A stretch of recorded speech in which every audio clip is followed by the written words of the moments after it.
Il faut écouter l'Église du Christ. C'est ce que disent à Vézelay, au bon peuple du Moyen-Âge, les merveilleux petits personnages de pierre qui peuplent toute la basilique. À chaque saison, Dieu règne sur la vie. La bonne récolte, c'est la récompense de l'été. En juillet, c'est la moisson, qui se transformera en bon grain par le travail du battage au mois d'août et pourra être engrangée en septembre.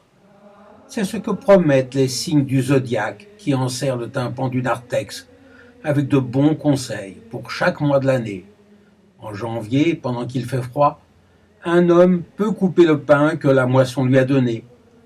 En février, il fait encore froid. 2 hommes apprêtent leurs vêtements. En mars, le temps est venu de tailler la vigne. En avril, de jeunes feuilles sont apparues et un homme peut en donner à sa chèvre. En mai, c'est le printemps, on danse. La ronde des mois va se poursuivre et en juin, cet homme pourra s'activer dans son champ. Parallèlement au mois du zodiaque, dans des niches, c'est une succession d'étonnantes scènes théâtrales qui vont raconter une cohorte des maux frappant les hommes et qui seront soulagés par les bonnes paroles de l'Évangile. Ce sont d'abord 2 scribes, malheureusement mutilés à la Révolution, qui sont en train d'en recopier les bons préceptes sur leurs manuscrits. Ici, un prophète engage pour son bien un autre personnage à rejoindre la loi de Dieu. Mais celui-ci est malheureusement réticent et il s'éloigne. L'impureté, il faut la combattre, comme la nudité de ces Gémeaux, préoccupés par leur corps, ou la folie de ce personnage échevelé, perdu dans le péché.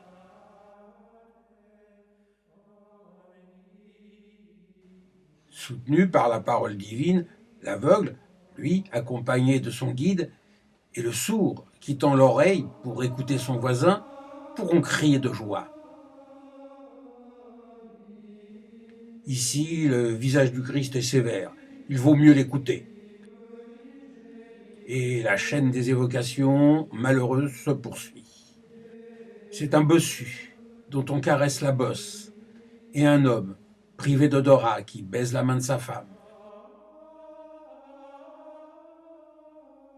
Et ici, c'est un groupe de 3 infirmes.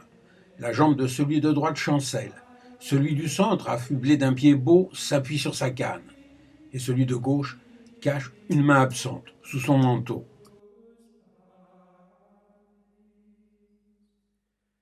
Enfin, c'est la vénalité qui est dénoncée, illustrée par cet homme qui repousse de la main la bourse de celui qui essaie de le corrompre. Sous un Christ immense, à Vézelay, l'église, réceptacle du modeste savoir de l'époque, rappelle, dans le linteau du portail, aux paysans, aux pèlerins ou aux soldats des croisades, qu'il existe des peuples malheureux, privés du soutien de l'église.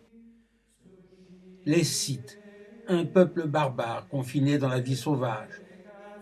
Les pygmées africains, si petits qu'il leur faut une échelle pour monter sur un cheval.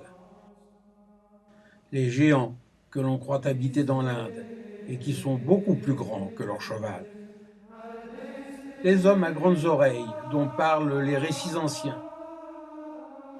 Les soldats grecs ou romains confinés dans l'action militaire.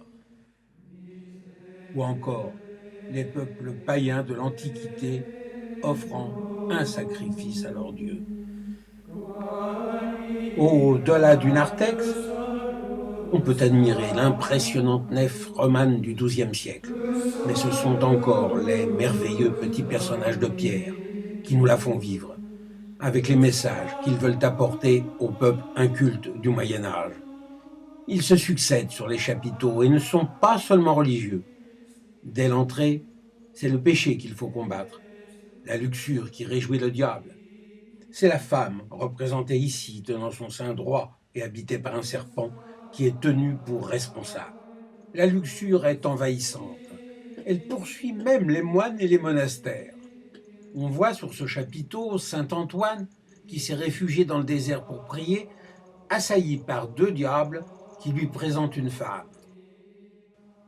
Sur cet autre chapiteau, c'est une femme, sainte Eugénie, entrée dans un monastère déguisée en homme pour vivre sa foi. Accusée par une femme à laquelle elle avait refusé ses avances, elle est contrainte de se défendre en dévoilant son sexe. La pauvreté aussi est envahissante. À gauche de ce chapiteau, un pauvre vient de mourir. Son âme, nimbée d'une gloire, monte au ciel portée par deux anges, tandis qu'une femme pleure le riche qui vient aussi de mourir. Il n'a pas pratiqué la charité, unique réponse à la misère au Moyen-Âge. Son âme, violemment arrachée par un diable, est entraînée vers l'enfer. Le serpent de l'avarice dort sur son magot devenu inutile. Consolation à droite, le pauvre est accueilli au ciel par Abraham. Sur ce chapiteau, cette femme représente la vérité qui contraint de son pied le méchant à vomir de son corps le mensonge, la calomnie qui l'habite. Celle-ci, c'est la bonté, la charité, écrasant la richesse et l'avarice, injustice majeure à l'époque. Si on flétrit les péchés capitaux, avec Adam et Ève, on aborde maintenant l'Ancien Testament. Mais il s'agit encore de la vie de l'époque. Nous sommes en Bourgogne et pour le fruit défendu, c'est la vigne. Après le péché originel, voici le patriarche Isaac, vieillissant et presque aveugle, bénissant son fils Jacob, qui a pris la place de son frère Ésaü, pour lui usurper son droit d'aînesse. Une tromperie, soutenue par sa mère Rebecca. Encore une évocation du mensonge et de la duplicité. Le péché, la faute irrémédiable, peut atteindre tous les hommes. C'est ce que constate Moïse, ramenant les tables de la loi données par Dieu, en découvrant le culte du veau d'or. Attention, la puissance du diable est redoutable. Il est menaçant, il se démultiplie, comme sur ce chapiteau qui représenterait la vision d'un saint Antoine tourmenté. Le monde infernal, c'est l'argument de conviction incontournable, destiné au bon peuple. Mais comme on peut le voir sur ce chapiteau, évoquant simplement un combat de monstres, c'est aussi, pour les sculpteurs de Vézelay, l'occasion d'une créativité multiple et attachante. Trop de combats encombrent le Moyen-Âge, comme on peut le voir sur ce chapiteau où ce sont deux chevaliers qui s'affrontent en duel. Mais un chapiteau montrant l'affrontement courageux de David contre Goliath, un géant, véritable ennemi qui l'abat d'une simple fronde avant de le décapiter, trouve toute sa place à Vézelay, d'où partiront deux croisades. La conduite de l'homme face à lui-même et au divin est ambiguë. C'est ce qu'évoque ce chapiteau d'après un étonnant verset de la Bible. Pendant toute une nuit, Jacob et un ange se sont battus. Il n'y a pas eu de vainqueur. Jacob a été blessé et l'ange a béni Jacob, en le nommant Israël. Dans la Bible, Dieu est aussi celui qui protège. Daniel, que l'on voit ici nimbé d'une gloire, était un serviteur sage du roi de Babylone. Jeté dans la fosse aux lions pour sa foi, il a été épargné par les lions. David, également, dans un autre verset, obtient un autre prodige. Persuadé que Dieu l'aidera, il parvient à vaincre à main nue et à tuer le lion qui attaquait ses brebis. Et pour les saints chrétiens, les prodiges se poursuivent. Saint Paul l'ermite, qui a vécu toute sa vie dans le désert et inspiré l'idée des monastères, est inhumé par deux lions qui ont creusé le sol. C'est aussi sur l'injonction de saint Martin que des païens acceptent d'abattre leur arbre sacré en pratiquant de telle sorte que c'est sur saint Martin qu'ils espèrent le voir tomber. Mais l'arbre va se retourner et les écraser. Les doigts fermement levés de saint Martin ne laissaient aucun doute sur la force du message apporté. Le message le plus complet, le plus profond de Vézelay, c'est ce chapiteau. Il montre Moïse versant au moulin le grain de l'Ancien Testament que saint Paul reçoit en farine, représentant le Nouveau Testament.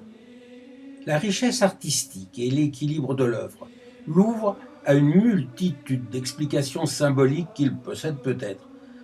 Mais que pouvait y voir réellement le villageois, le soldat du Moyen-Âge, instruit par les messages beaucoup plus modestes du narthex et de toutes les autres sculptures? Simplement le moulin transformant le bon grain récolté par son travail et ses comportements en belle farine pour son entrée au ciel ou tout simplement pour sa réussite. Sous un nom célèbre, le Moulin Mystix, ce chapiteau est considéré comme l'un des plus beaux de l'art roman. N'est-ce pas pour ce message aussi qu'il serait le plus beau ?